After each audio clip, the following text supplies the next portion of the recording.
चलिए, in this lecture we will discuss about first law of motion, Newton's first law of motion. First of all, let's write the statement. Every body continues to be in state of rest or motion and in a straight line, uniform motion in a straight line until it is compelled by some external force to change that state. ठीक है, मतलब इस तरह से समझ लीजिए, अगर आपके पास कोई ऑब्जेक्ट है and that object is in state of rest, तो it will continue to be in state of rest. ये अपनी state of rest को continue करेगा.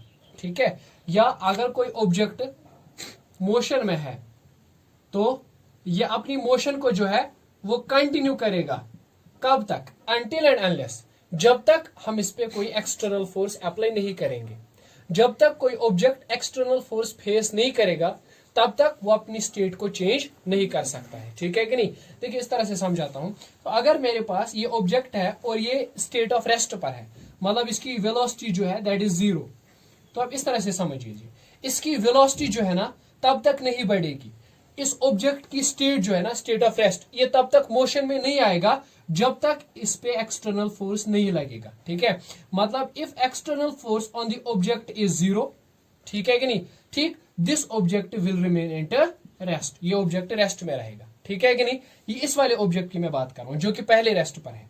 अब अगर इस ऑब्जेक्ट पर कुछ एक्सटर्नल फोर्स लगेगा, suppose external force is not 0, then the object will come into motion. तब ये ऑब्जेक्ट क्या आएगा? मोशन में आएगा. ठीक है, सिमिलरली इस ऑब्जेक्ट की बात कीजिए. मान लीजिए ये ऑब्जेक्ट जो है it is in uniform motion. Uniform motion होने का मतलब क्या है?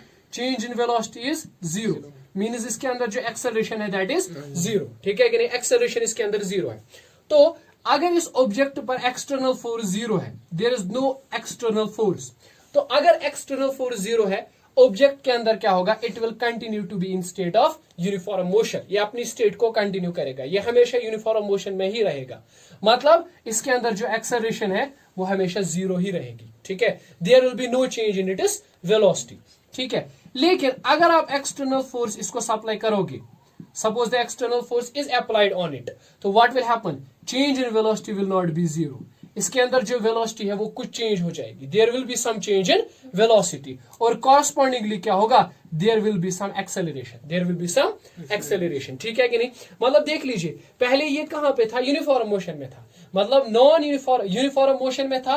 नॉन एक्सेलरेटेड मोशन थी इसके पास, non accelerated, there was no acceleration. लेकिन अगर आप इस पे एक्सटर्नल फोर्स लगाओगे, व्हाट विल हैपन? इसकी स्टेट जो है वो चेंज हो जाएगी. ये मोशन में ही रहेगा लेकिन अब ये बन जाएगा एक्सेलरेटेड मोशन. अब इसके अंदर एक्सेलरेशन आ जाएगी. ठीक है कि नहीं? सिमिलरली अगर कोई ऑब्जेक्ट जो है वो एक पर्टिकुलर डायरेक्शन में मूव कर रहा है, suppose an object is moving from A to B, कोई ऑब्जेक्ट एक पर्टिकुलर डायरेक्शन में मूव कर रहा है. ठीक है, तो this object will never change its direction. ये ऑब्जेक्ट अपनी डायरेक्शन को चेंज नहीं करेगा until and unless there will not be some external force. जब तक हम एक्सटर्नल फोर्स नहीं यूज करेंगे. मतलब मैं कह रहा हूं इस तरह से, इफ एक्सटर्नल फोर्स इज 0, अगर यहां पे एक्सटर्नल फोर्स 0 है, so there will be no change in direction.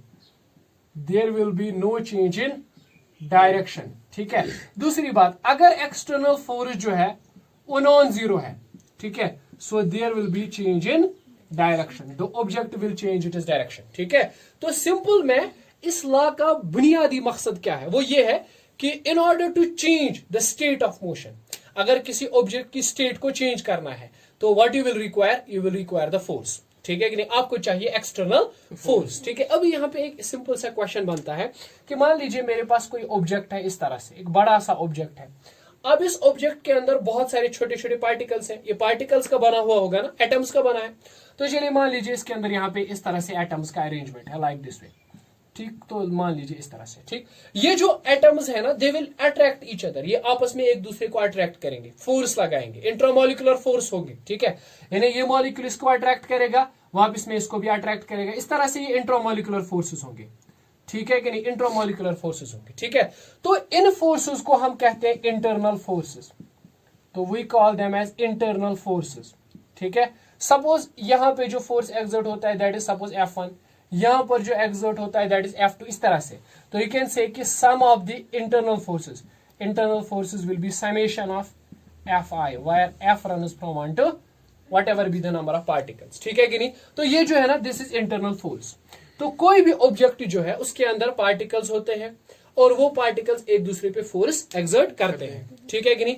तो मतलब कोई भी ऑब्जेक्ट हो, चाहे वो रुका हुआ हो, चाहे वो ऑब्जेक्ट मोशन में हो, ठीक है, तो उसके अंदर जो पार्टिकल्स होंगे वो एक दूसरे को अट्रैक्ट या रिपेल कर रहे होंगे, ठीक है। There will be some internal force, there will be some internal force. तो क्या इस इंटरनल फोर्सेस की मदद से, इन इंटरनल फोर्सेस की मदद से किसी ऑब्जेक्ट की स्टेट को चेंज किया जा सकता है?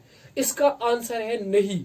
किसी भी ऑब्जेक्ट की स्टेट इंटरनल फोर्सेस की वजह से चेंज नहीं होती है, ठीक है कि नहीं। तो पहले तो ध्यान रखो इस चीज का कि इंटरनल फोर्सेस की वजह से किसी भी ऑब्जेक्ट की स्टेट को चेंज नहीं किया जा सकता है, ठीक है। तो ये पॉइंट हम नोट कर लेते हैं कि internal forces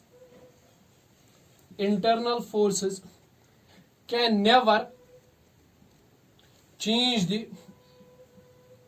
change the state of object। Internal forces कभी भी स्टेट ऑफ ऑब्जेक्ट को चेंज नहीं कर सकते हैं। अब आप पूछेंगे क्यों। मान लीजिए ये दो पार्टिकल्स आप कंसिडर कर लीजिए, तो यहाँ पे एक पार्टिकल है, यहाँ पे एक पार्टिकल है। सपोज ये पार्टिकल जो है पॉइंट ए पर है, ये पॉइंट बी पर है। ये ए पार्टिकल इस बी पार्टिकल पर फोर्स एक्सर्ट कर रहा है, suppose F B A. This is the force on B particle due to A particle, ठीक है कि नहीं। इस तरह से यहां से होगा, इस तरह से अट्रैक्टिव फोर्स मान लेते हैं। चलिए हम इसको अट्रैक्टिव ही मान लेते हैं। नेचर ऑफ द फोर्सेस के साथ कोई कंसर्न नहीं है, चलो इसको अट्रैक्टिव मान लेते हैं। ये इसको अट्रैक्ट करता है, this will be the force on B due to A, ठीक है। सिमिलरली ये बी इसको अट्रैक्ट करता है, this will be the force on A due to B, ठीक है कि नहीं। और हम आगे चल के पढ़ेंगे न्यूटन का थर्ड लॉ, वो ये कि एफ ए बी और एफ बी ए दोनों बराबर होते हैं, they are equal in magnitude but opposite in direction, ठीक है कि नहीं। तो इन दोनों फोर्सेस का सम अगर लिया जाए, एफ ए बी यहां पे लेके आएंगे plus F B A, that will be 0, ठीक है कि नहीं, है ना, ठीक। तो यहां पे हम क्या कहेंगे कि यहां पे इंटरनल फोर्स जो होते हैं वो अलग अलग नहीं होते हैं, they exist in pairs and sum of each pair is 0, ठीक है। तो टोटल इंटरनल फोर्स जो होगा वो कितना हो जाएगा, 0। किसी भी ऑब्जेक्ट के अंदर जो टोटल इंटरनल फोर्स है वो हो जाएगा 0। तो अगर टोटल इंटरनल फोर्स 0 है, so it can never change the state of motion, state of rest, state of motion और एनी स्टेट, ठीक है। ऑब्जेक्ट की स्टेट को चेंज नहीं किया जा सकता यूजिंग द इंटरनल फोर्सेस, ठीक है कि नहीं। ऐसा इसलिए क्योंकि internal forces exist in pairs, so they sum up, cancel the effect of each other, ठीक है। तो they can never change the state of object, ठीक है कि नहीं। Only external forces can do, only external forces can change the state of object. Object की state को खाली एक्सटर्नल फोर्सेस से ही चेंज किया जा सकता है, ठीक है। तो इस तरह से आप समझ लीजिए। तो फर्स्ट लॉ का जो मेन क्रैक्स है वो इस तरह से है कि अगर किसी ऑब्जेक्ट पर एक्सटर्नल फोर्स 0 है, अगर किसी ऑब्जेक्ट पर एक्सटर्नल फोर्स क्या है, 0 है, तो दो चीजें हो सकती हैं। Either the object is in state of rest, there is initial velocity which is 0, final velocity, तो चलो final velocity after some time it is again 0। तो in such case acceleration is v minus u by t, that is 0 minus 0 by t, तो acceleration is again 0, ठीक है कि नहीं। Object जो है वो रेस्ट पर है, ठीक है, वेलोसिटी नहीं है तो एक्सेलरेशन कहां से आएगी, ठीक है। इस तरह से दूसरा मतलब भी इसका बनता है, the object is in state of uniform motion, ठीक है कि नहीं, या तो ऑब्जेक्ट यूनिफॉर्म मोशन में होगा, ठीक है। मैं समझाता हूं किस तरह से। यहाँ पे एक ऑब्जेक्ट है, इसकी इनिशियल वेलोसिटी u है, फिर यहाँ पर ये चला गया, इसकी इनिशियल वेलोसिटी v होगी, ठीक है। सपोज यहाँ से यहाँ तक टाइम लगा t, ठीक। तो मुझे बताइए what will be the acceleration, that will be v minus u divided by t, ठीक है कि नहीं। This will be some acceleration. लेकिन अगर मैं कहूं कि मोशन यूनिफॉर्म है, तो मीन्स u और v बराबर है, उस टाइम पे एक्सेलरेशन कितनी आएगी, 0 मीटर पर स्क्वायर सेकंड, ठीक है। एक्सेलरेशन कितनी आएगी, 0 मीटर पर स्क्वायर सेकंड, मीन्स कि object is non accelerated. Object जो है वो नॉन एक्सेलरेटेड है, ऑब्जेक्ट इज नॉन एक्सेलरेटेड, ठीक। तो ये ऑब्जेक्ट हमेशा नॉन एक्सेलरेटेड ही रहेगा, ठीक है। क्यों? क्योंकि एक्सटर्नल फोर्स 0 है, ठीक है कि नहीं। तो कोई भी ऑब्जेक्ट तब तक यूनिफॉर्म मोशन में रहता है जब तक उसका एक्सटर्नल फोर्स क्या है, जीरो है। ठीक है, हाँ अगर आप एक्सटर्नल फोर्स लगाओगे what will happen, this final velocity will change. जब फाइनल वेलोसिटी चेंज हो जाएगी तो ये इनिशियल के बराबर नहीं रहेगी, उस टाइम पे क्या होगा, एक्सेलरेशन सिस्टम के अंदर आएगी, मोशन जो है वो कन्वर्ट हो जाएगी एक्सेलरेटेड से नॉन एक्सेलरेटेड में। ठीक है कि नहीं, है ना। ठीक, सो सिंपल लैंग्वेज में इतना याद रखो कि अगर एक्सटर्नल फोर्स जीरो है, it means two things can happen, either the object is in rest और the object is in state of uniform motion. या तो ऑब्जेक्ट रेस्ट पर है या तो ऑब्जेक्ट स्टेट ऑफ मोशन में है। ठीक है कि नहीं। So what are the important conclusions, first is that if a body is at rest, ठीक, it can only be bring into motion, it can only be set into motion if we exert external force। ठीक है कि नहीं। दूसरा, if a body is moving with constant speed, constant velocity, we say that if a body is moving in uniform motion, ठीक है, along a straight line, then it will remain in uniform motion until and unless we will not exert some force, external force. ठीक है कि नहीं, या तो इसी direction में, जिस डायरेक्शन में मूव कर रहा है उसी डायरेक्शन में एक्सटर्नल फोर्स लगा दो तो object can change its velocity, या फिर बिल्कुल इसकी अपोजिट डायरेक्शन में, ठीक है, उससे क्या हो जाएगा, ऑब्जेक्ट की वेलोसिटी कम हो जाएगी तो एक्सेलरेशन आ जाएगी ऑब्जेक्ट के अंदर। ठीक है, simple, this is what we term as whole thing as the first law of motion. ठीक है, अब यहाँ पे एक चीज इंपॉर्टेंट है वो ये, तो मतलब हम इस तरह से समझेंगे इस चीज को कि अगर ऑब्जेक्ट रेस्ट पर है, it will continue to be in state of rest. ठीक है, now the question arises why, because इसके पास एक चीज है, एक प्रॉपर्टी है जिसकी वजह से ये अपनी स्टेट को कंटिन्यू करता है, and that is called as inertia of rest. That is called as inertia of rest. तो अगर ये ऑब्जेक्ट मोशन में, यूनिफॉर्म मोशन में है, तो ये यूनिफॉर्म मोशन में ही रहेगा। ठीक है, क्यों, क्योंकि इसके पास इनर्शिया ऑफ मोशन है। ठीक है कि नहीं। सो देखिए इस तरह से समझने लायक बात यहाँ पे है वो ये कि इनर्शिया जो है वो तीन तरह का हो सकता है। One is called as inertia of rest. ठीक है, दूसरा क्या होगा, इनर्शिया ऑफ मोशन, एंड तीसरा क्या होगा, इनर्शिया ऑफ डायरेक्शन। ठीक है, ऑब्जेक्ट अपनी स्टेट को मेंटेन करता है ड्यू टू इनर्शिया।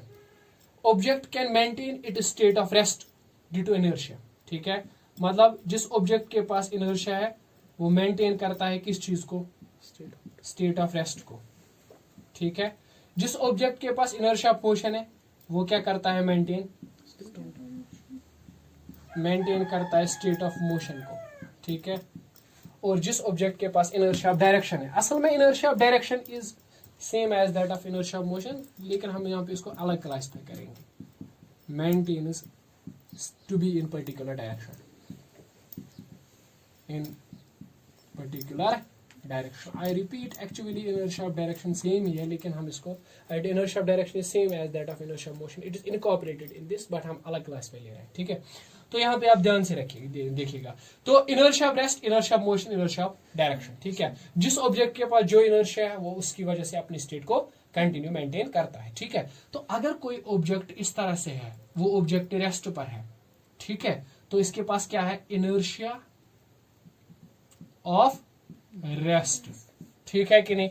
अब अगर आप इस पे एक्सटर्नल फोर्स लगाओगे, व्हाट विल हैपन, जैसे ही आपने इस पे एक्सटर्नल फोर्स लगाया, एफ एक्सटर्नल जो कि नॉन जीरो है, ठीक है, एक्सटर्नल फोर्स लगाया तो object will come into motion. ठीक है, अब ऑब्जेक्ट मोशन में आ गया। ठीक है, तो इसका जो इनर्शिया ऑफ रेस्ट है वो गया कहाँ, ठीक है, वो खत्म हो गया। ठीक है, वो चेंज हो गया किसमें, इनर्शिया ऑफ मोशन में। ठीक है, वो चेंज हो गया इनर्शिया ऑफ मोशन में। ठीक है कि नहीं। And if it is moving in particular direction तो it has inertia of direction. जब आप फोर्स अप्लाई करोगे what will happen, inertia of direction क्या हो जाएगा, चेंज हो जाएगा इनर्शिया ऑफ मोशन के अंदर या इनर्शिया ऑफ रेस्ट के अंदर। ठीक है कि नहीं। तो समझने वाली बात यह है कि एक्सटर्नल फोर्स असल में करता क्या है, एक्सटर्नल फोर्स असल में इनर्शिया को चेंज करता है। एक्सटर्नल फोर्स असल में किस चीज को चेंज करता है, इनर्शिया को चेंज करता है। ठीक है, एक्सटर्नल फोर्स का सबसे बड़ा काम यही है कि इसे इनर्शिया को चेंज करना है। ठीक है, मतलब इसे उस प्रॉपर्टी को अफेक्ट करना है, उस प्रॉपर्टी पे असरअंदाज होना है जिस प्रॉपर्टी की वजह से ऑब्जेक्ट अपनी स्टेट को मेंटेन करता है। ठीक, means the force has to affect the inertia, the force has to affect the inertia. ठीक है, तो हम इसीलिए फर्स्ट लॉ ऑफ मोशन को कहा करते हैं इनर्शियल लॉ ऑफ मोशन। ठीक है, इसको कहा जाता है इनर्शियल लॉ, क्यों? क्योंकि जो ये कहता है कि एक्सटर्नल फोर्स लगाओगे तो ऑब्जेक्ट मोशन अपनी स्टेट को चेंज करेगा. Means this law is saying how to change, how to destroy, ठीक है, द इनर्शिया ऑफ ऑब्जेक्ट. ठीक है कि नहीं, किसी भी ऑब्जेक्ट का इनर्शिया किस तरह से चेंज किया जा सकता है. ठीक है, अब यहाँ पे एक इंपॉर्टेंट चीज आप समझ लीजिए. मान लीजिए if there is a simple football, अगर आपके पास एक छोटी सी फुटबॉल है, आप उसको किक करोगे तो व्हाट विल हैपन, इसका इनर्शिया ऑफ रेस्ट खत्म हो जाएगा, इनर्शिया ऑफ मोशन में चला जाएगा. क्यों? क्योंकि बाय किक हुआ क्या, इसकी स्टेट जो है वो चेंज होगी, एक्सटर्नल फोर्स की वजह से स्टेट चेंज होगी. ठीक है. अच्छा, अगर आपके पास एक बड़ी सी ट्रक होगी, सड़क पे खड़ी ट्रक है, and if you will push it, आप इसको पुश करोगे तो what will happen, can you bring it into motion? या आपके पास एक बहुत बड़ी रॉक है, आप एक उसको फोर्स लगाओगे खुद से अपने हाथ से, can you just move it? नहीं. तो आप मुझे बोलो कि प्रॉब्लम क्या है. आप एक्सटर्नल फोर्स तो दे रहे हो, लेकिन उस एक्सटर्नल फोर्स से क्या हो रहा है, किसी टाइम पे ऑब्जेक्ट की स्टेट चेंज हो रही है. जैसे फुटबॉल को आपने किक दी, एक्सटर्नल फोर्स दिया तो स्टेट चेंज हो गई. ठीक है, इनर्शिया ऑफ रेस्ट खत्म होकर इनर्शिया ऑफ मोशन में चला गया. लेकिन यही फोर्स, इतना ही फोर्स जब आप एक ट्रक को दोगे, ठीक है, एक बड़ी सी रॉक को दोगे, तो it will never come into motion. इसका इनर्शिया ऑफ रेस्ट खत्म नहीं हो सकता है. ठीक है कि नहीं. अभी आप पूछोगे sir what is the problem, असल में इशू क्या है. इशू असल में ये है कि जो एक छोटी सी फुटबॉल है उसका मास कम है, उसके पास इनर्शिया कम है. ठीक है कि नहीं. अब जो बड़ी सी ट्रक है उसके पास मास भी ज्यादा है, उसके पास इनर्शिया भी ज्यादा है. ठीक है कि नहीं. मीन्स ये कि आप कह सकते हो कि inertia is the measurement of mass. ठीक है, यानी आप मास की मदद से पता लगा सकते हो ऑब्जेक्ट के पास इनर्शिया ज्यादा है या कम है. ठीक है, मतलब ज्यादा मास मतलब ज्यादा इनर्शिया, कम मास मतलब कम इनर्शिया. ठीक है, तो इससे पता चला कि ऑब्जेक्ट के पास जितना इनर्शिया ज्यादा होगा उतना ही हमें उस पर एक्सटर्नल फोर्स ज्यादा अप्लाई करना पड़ेगा. ठीक है कि नहीं, है ना, in order to change it state. ठीक है, समझ आई बात. So inertia is actually related to mass. Inertia असल में मास के साथ रिलेटेड है, मेजरमेंट ऑफ मास है असल में ये. ठीक है, तो this is all about the first law of motion, what it means and what it says.